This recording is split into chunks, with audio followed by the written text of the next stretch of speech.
It's more than just the actual security of supply. It's about its affordability to the economy and to the general consumers who actually consume it. But there is also a bigger component to it, which is about sustainability. It is about socio-economic sustainability as well. So I actually see energy security as having three distinct components which form a cube, which is price, sustainability, and supply. But how, as you rightly pointed out, how different countries sit is different. For instance, Norway, with vast amounts of water resources and hydrocarbon potential, sees energy security very differently from Saudi Arabia with oil. And also it depends on the type of economy you have. Energy security is also a factor of the global sentiment around climate change. And I think that's one of the biggest challenges facing development in Africa, is that coming as a primary resource environment, being able to leverage that birthright in an environment where there is significant pressure on emissions reduction initiatives and concerns around growth in energy consumption. The reality, particularly in Africa, is that as people rise out of poverty, the demand for energy is going to increase.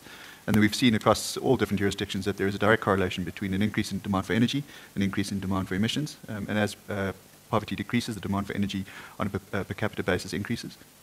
So security in the global consideration also is important because it affects local competitiveness, which has an impact on economic growth and particularly employment. Two areas for me that's quite important. Number one is for capital or for business. It's quite important to, number one, sweat your current assets. In terms of energy security, the industry in South Africa currently is really struggling to sweat its assets. It's because there's already an issue with security of supply in terms of all the things that the other speaker said. It's about volatility of price, volatility of availability of electricity. And therefore, industry in a developing country like South Africa, where we need to create jobs and we need to address the education issues in the country, the problem is to start up new business is virtually impossible if you can't sweat your current assets. So the whole issue of putting money into creating new businesses becomes a problem. If you then look at the people on the ground, we've got massive education issues in the region, poverty issues, and that can also only be resolved by energy security as a starting point. And then it's interesting that energy security also has got the word security in it, because if your neighbor doesn't have access to energy and you have, your neighbor is going to come to you for energy. And that's what's happening in the region, and we need to address that all over Africa to ensure energy security.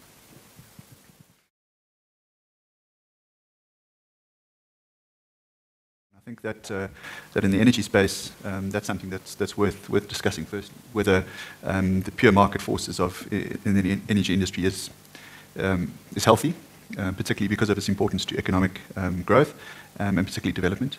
Our view is that the pure market environment is probably not ideal in this country. But I think the reality of the situation is structures and intervention need to be effective to enable confidence, to enable access to energy when it's required. And I think the challenges we now see is this issue of nimble decision-making impacts economic growth. In other words, economic growth right now is constrained by lack of power. I mean, the large users are suffering significant power cuts. I mean, we talk about the lights staying on, but I mean, that's really just in the media eye. We're seeing the smelters being load shed on a regular basis. We're seeing large industrials being paid to shut down productive capacity.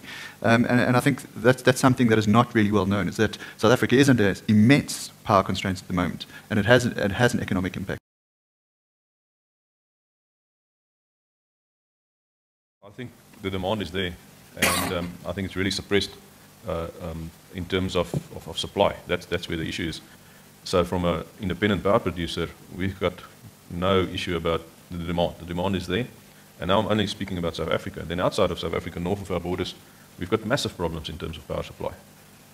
And you can see projects going up in Mozambique, in Botswana, in Namibia, and everywhere else, because the countries north of South Africa has realized they cannot rely on South Africa anymore for energy security. I think we have a shortfall of power of the order of about 6,000 megawatts currently in the country. This shortfall is only being made up currently by the ESCOM new build. And the ESCOM new build is running late at the moment, and it's late because we started planning late. Now, what's important to understand in large-scale power generation is if you haven't planned in a 10-year window, you're late. If you miss the boat in the 10-year window, you're already late. We knew in 97 that we were going to be late and we're going to be short of power in 2007. The contracts for these large power stations were placed in 2006, almost 9 years late into the window. The other question we need to answer is, we have to make up the deficit as fast as possible because it's leading to economic suppression on a scale of hundreds of billions per annum. I mean, this is a reality. If we want economic growth, we have to increase the power supply. And the economic growth is so crucial to the job creation and the prosperity of the economy. So from independent power producers' perspective, we need a regulatory environment that will give us the freedom to be able to make those investments and make up the deficit. We're late again on planning baseload capacity. So we're late on nuclear, we're late on coal again, and so we're just repeating the cycle. The other important aspect is you've got to get the planning right. When we did the planning in the 80s and the 90s and started building these large power stations, we ended up with excess capacity because our expectation of what the demand was optimistic. This is a game that requires long-term planning, huge amounts of capital, but you need to get the planning right. And right now we have to make up a deficit. And this deficit of 6,000 megawatts currently is an issue we need to deal with. But we have a regulatory environment that is not being friendly towards making that up from independent power producers. Napoleon, when talking about battle, he says, you know, I'll lose territory any day. I'll make it up. But time, you can't make up time. And that's the issue that we face as a country. And every panel I sit on and every conference that we go to, we hear about the issue of timing and planning. And that deals with the environment and the regulatory environment that you spoke of. You know, things are moving. We've seen great reform within the sector. You see parliamentary committees, you see bills before Parliament and so on, but there's always an awkward dance. It doesn't necessarily seem to really quite gel. So when you're watching that dance floor, yes, things are happening, but it's really quite, it's not as nice as you'd like to see. And I think possibly more engagements like we're having today, persons coming together, entities coming together and talking, hopefully with one voice, will move an environment that we need to see. Transmission is also a very big issue for ourselves. If you ask a developer, there are 3 concerns for a developer, and no order of preference. It'll be transmission, transmission, and transmission. So that too is a big elephant in the room waiting to be spoken about. So back to your question about the regulatory environment, it's happening. Is it happening as fast as we want to? Listening to Doug, probably no. Is there work on it? Yes. Is it appropriate? Partly. So it's a mixed answer to something that's really vitally important for the economy. For me, energy is an economic infrastructure. It's not different from any other infrastructure. Unfortunately, with energy, that it drives demand, but it is dependent on the same demand. So, and you know, the last thing you want to do is to constrain the growth by constraining the supply of energy. So you have got to be, in the planning side, you've got to be able to predict what the demand should be and kind of provide it before it is needed with a view that it will be needed. However, coming to the mining side, for instance, if it's something that is unaffordable, is it available? Because the fact that you provided it, but if it's at a price, let's just take one particular type of smelter that I know mostly about, the chrome smelters. If you have electricity that's available to them at a rand per kilowatt hour for smelting of chrome, it is not available. So the issue around, for instance, when we ask the question, therefore, where are the bottlenecks? I think the first challenge is, let's get a clear understanding of the role played by electricity in this economy. There is clear demand, historic demand, which has been defined. It's household demand, it's commercial demand, it's an industrial demand. A lot of that demand can be met by historical ways, and a lot of those historical ways, some of the plants are getting old. By 2025, for instance, we're going to start replacing a whole fleet of ESCOM plants. That's replacing the current demand. You can replace it with old ways or new ways. But there is this part for me where you're now saying, if you understand your true role of your own energy in your own economy, you then start saying, energy is about monetizing your own resources. We have solar resources in Africa. We're not monetizing it, but it's a resource. You're sitting with Congo, for instance, sitting with water that runs down every day into the sea. If you can believe the estimates made of 20,000 megawatt potential at even 3 US cents per day, you can just see the amount of money that's going to the sea every day in the Congo.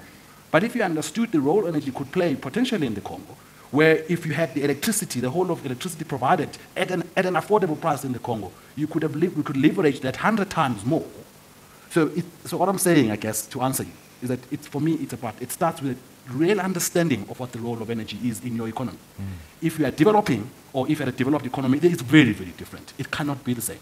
I think it comes back to an important point that Greg started on and the client has mentioned now. Is this issue of if we are to become a more planned economy, in other words, there's greater state intervention, the first thing we require is policy coherence. We can't have, on one hand, DTI saying our role for economic growth in the future is massive beneficiation. On the other hand, we have Department of Environmental Affairs and National Treasury looking at imposing carbon taxes and emissions constraints on that, which really just forces up price, which makes beneficiation impossible. So policy incoherence also creates this environment where we have this uncoordinated dance floor. We have parties doing waltzes and jigs and all together and bumping into each other. And that's one of our biggest problems, is we aren't looking at it holistically and saying, this is where we need to take our economy to create those jobs. This is the energy resources we have. How do we leverage that? Well, I think each entity or person involved in this planning process or department wants it to happen. But as Sean actually says, it's the coordination of that.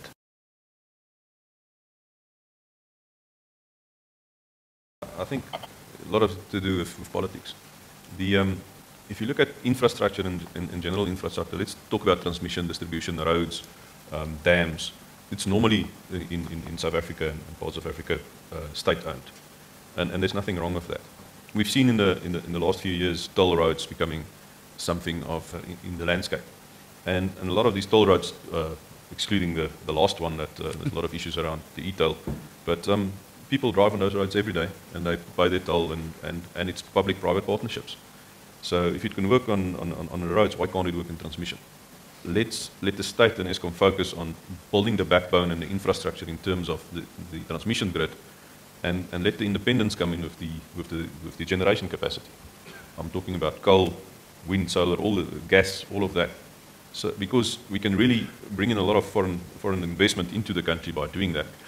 And there's a lot of money in Europe and the US in pension funds locked up that's looking for returns. At this stage, IPPs don't even have access to the national grid, except for the renewable energy program. The Eskom is spending a lot of money on Medupi and Kusile, at much more than should have happened, and the independents are there to step into that space. So I think in terms of comparative advantage, it would be great for the state, through its state-owned enterprises, to really focus on transmission and give access to the independents, and let the independents bring the generation capacity to the table with private money and with international money.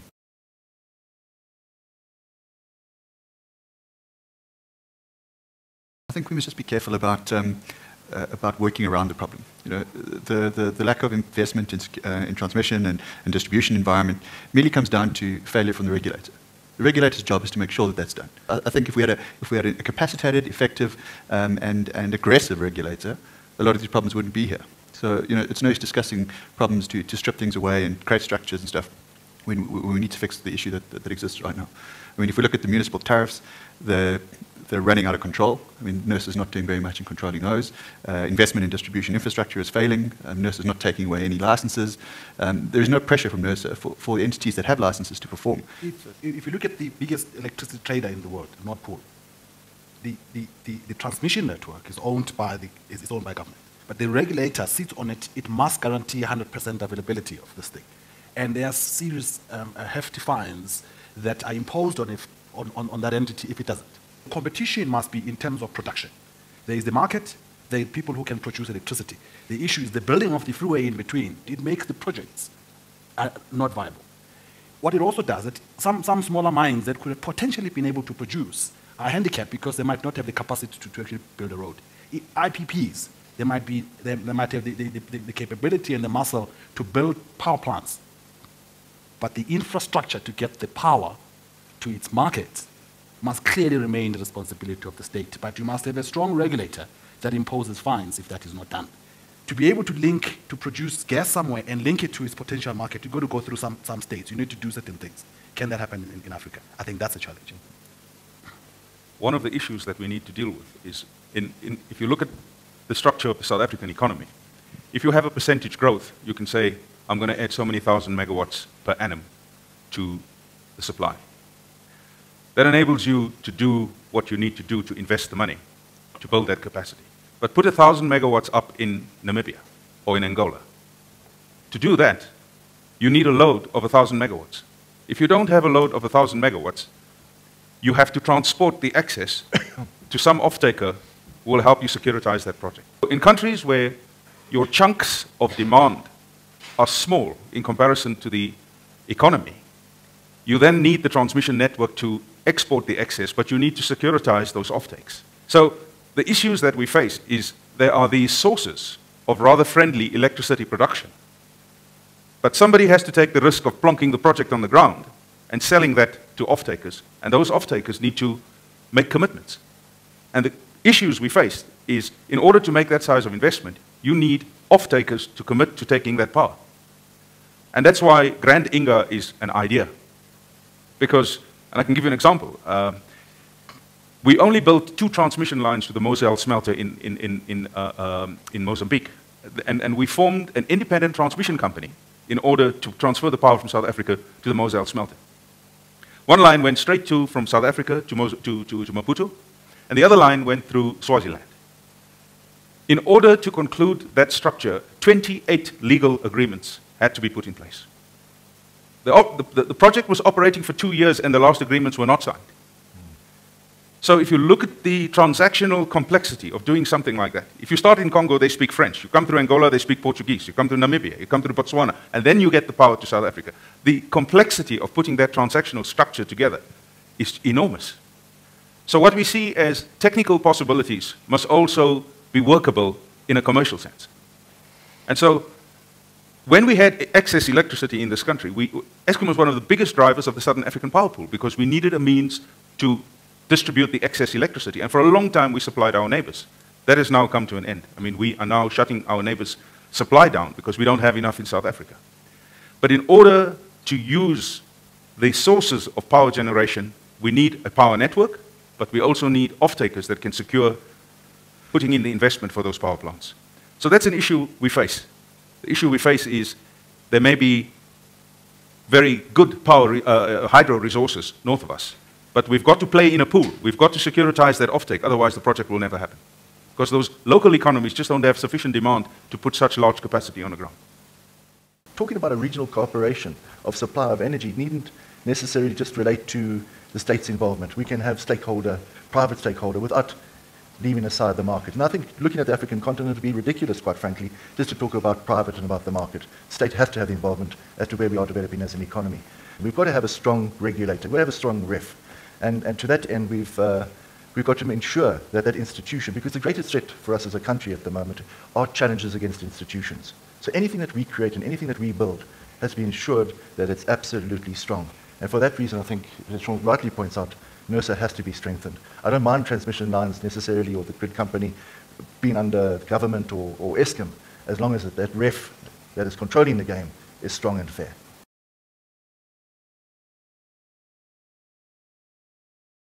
Totally agree. And if you look at what's happening in Africa, it's already happening this week. I think the Western Corridor transmission system is being opened. That means it's already being commissioned. It's operating probably. So there's good stories coming through. I think if you look at the Southern African power pool, great. I mean, well designed.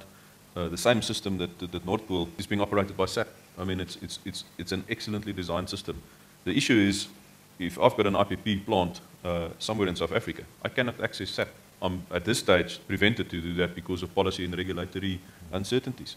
So if I want to sell electricity as a South African IPP to a company in Zimbabwe that doesn't have access to electricity, I cannot. And that's where we need to solve the issues. I see the Southern African power pool as really the vehicle to unlock the problems. At this stage, the power pool is actually owned by a lot of utilities. And the power pool is a trading platform where you can trade over the day-ahead market or so, but I can't go and fund an IPP project by project finance by saying I'm going to sell over the day-ahead market. So if we can get a balance sheet behind Southern African power pool to stand in for PPAs, we're going to solve the problem. Eskom started the power pool to actually export power. So why can't we integrate the power pool and Eskom's transmission grid into a separate multi-state-owned entity? You can even bring privates into it, 30% of that, but bring new money in. Bring state money to the transmission system, integrate the South African system and the Southern African power pool, give access to independence, and we solve a lot of the problems. There's a study being done by the World Bank.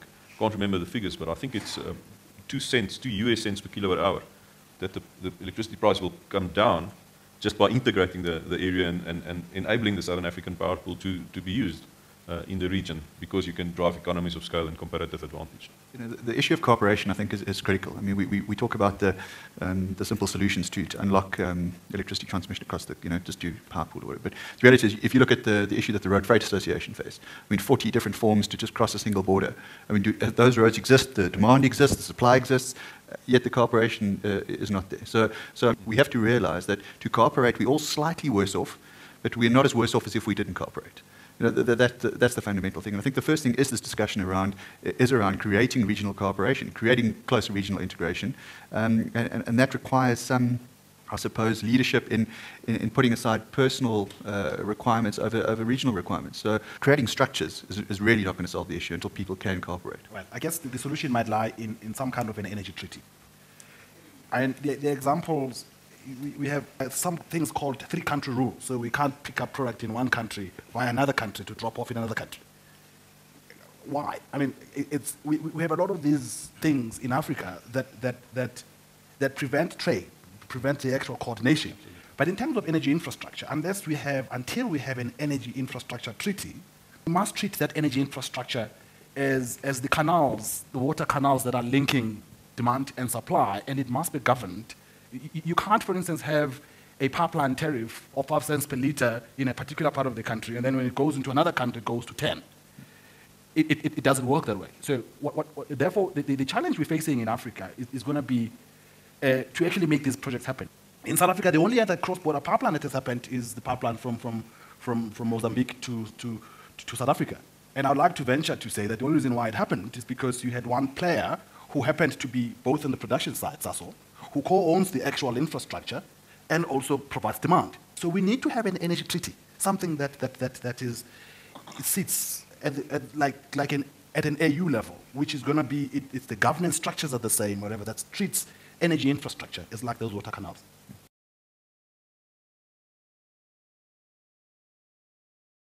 But I agree with the word champion. I think that's what's needed.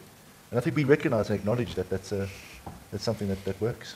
The difficulties, of course, is that we do have. I mean, if you just looked at our president's trip to Angola a couple of years ago, the biggest issue on the table was visas. You know, the World Economic Forum a couple of years back in Tanzania, the biggest issue on the table was that we need 2 passports for one person to travel from one part of the continent to the other because of the visas required. And if we've got problems at that level, it can be very difficult to champion a network that's absolutely vital to have to alleviate poverty. So we've got our challenges cut out for us, but not to say that it can't happen. When we had excess power, the Southern African power pool was functioning absolutely beautifully. People were supplying power to each other whenever there was excess power. They could wheel it through the Southern African power pool. The power pool, really, its activities have been curtailed because you've got a 40,000 megawatt utility called Eskom, and they actually made a lot of things happen over there. But when the power dried up over here, the activities of the pool also dried up because there isn't much excess to wheel around anymore. And from the independent power producers' perspective, one of the keys that we need, and you can check in all successfully operating independent grids in the world, that the independence of the grid and access to the grid is a key to making that development work. The other thing, you need clear and cogent policy that can be implemented. If there's confusion in the policy, then the whole implementation side becomes even more confused. Let me give you an example. The Primary Electricity Act in South Africa at the moment, which is the ERA, Electricity Regulation Act of 2006, it's been amended. There's a second amendment awaiting passage through Parliament. I then have an ISMO bill, but the primary bill does not even mention the ISMO. We have the issues of wheeling. The Primary Act doesn't even use the word wheeling. So what you've got is policy making that's unclear in terms of the electricity landscape out there. And that gives rise to confusion in implementation, gives rise to confusion in regulation. And so we have an opportunity in this country to get it right, but our policy making is actually poor. I don't think our policy making is incorrect. I think our implementation is often suboptimal. Well, we design some policies, they aren't implemented, so they're not delivering the return. So instead of fixing them, we create new policy. So, I mean, as business, we inundate it with policy, with calls for comment, with regulatory reform, with calls for changes. The issue is start with the basics and get it right.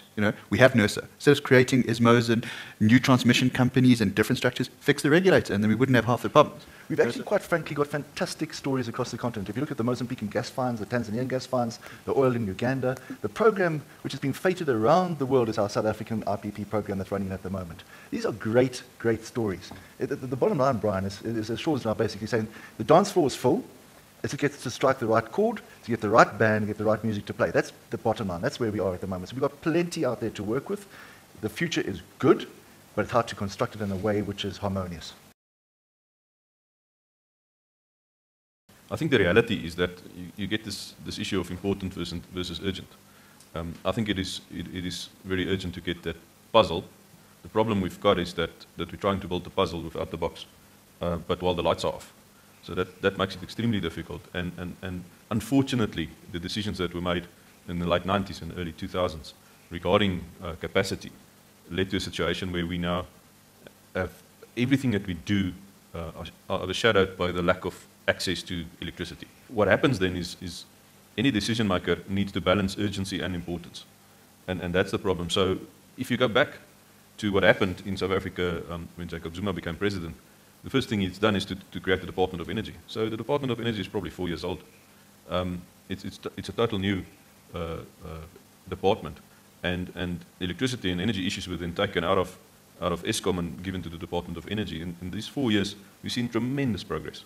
And I have a lot of good stories. For instance, we were at the African Energy Forum in Berlin last week, or the week before that, and the CEO of Globelec, it's one of the successful IPPs in Africa, commended the South African government with the renewable energy program and said, his specific words were that's the best renewable energy program in the developing world. And because he's Norwegian, I think he didn't say the world, but it is definitely one of the best out there. So the good stories are there, and I think the point that you made is we must start communicating those good stories. There's a lot of goodwill, there's a lot of working together at the moment, but unfortunately in terms of the urgent lack of access to electricity now, it does cloud issues and it does cloud decision making, and building the long-term vision becomes more difficult because of that. On Tommy's good note of hope and good news, there's a lot of good news in our country and a lot of good news within the region, and I suppose it's getting the balance right. It's getting that harmony. So that's our challenge, and it's not something that we are not up for. I think in conclusion, I think if a lot of the issues that we raised here can be quickly dealt with a strengthened, capacitated and strong regulator, because then I think we will have licensees being held to their conditions. We will have a much greater control over the price path, which I think is a significant concern for economic growth going into the future, the price path for electricity. And I think we can address a lot of the concerns that IPPs have, as opposed to trying to address it through a market structure by having a fair referee. I think a lot of those concerns for structural change will also disappear. I think for me, first is to acknowledge that it's easy to talk about problems. What's difficult is coming up with solutions. But I agree with you. I mean, the solutions are out there. I think the challenge in South Africa is firstly is the coherence of those solutions. You can't have Department of Trade and Industry coming up or the economic development going in one path, and the infrastructure departments that are supposed to be supporting that going on a different path. You need a coherence of policy making. The key issue, though, for me, is about stamina and endurance to be able to implement the decisions you've taken. If we are saying that the private sector is going to build the generation capacity and the state is going to transmit that, let's live through that vision. But let's see it through. Let's not change in the middle, because when we do the change, we confuse everybody and nothing gets done. So for me, it's about coherence and it's about stamina to see through the decisions we take. It's not just within the Department of Energy, but coherence of all government policies. Let's go one direction. I just want to put down a couple of bullet points just to get the focus right.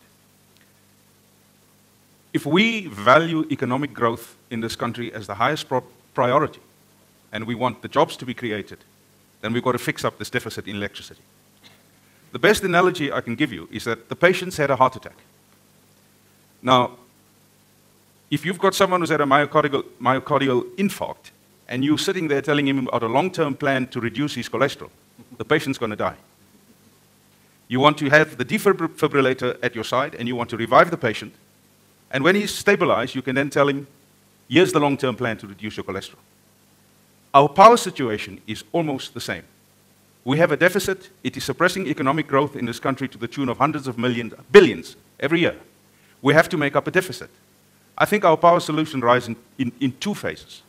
The one is to make up the deficit very fast, so we can get the patient revived and stabilized. And the next phase is, what's the long-term cholesterol reduction plan?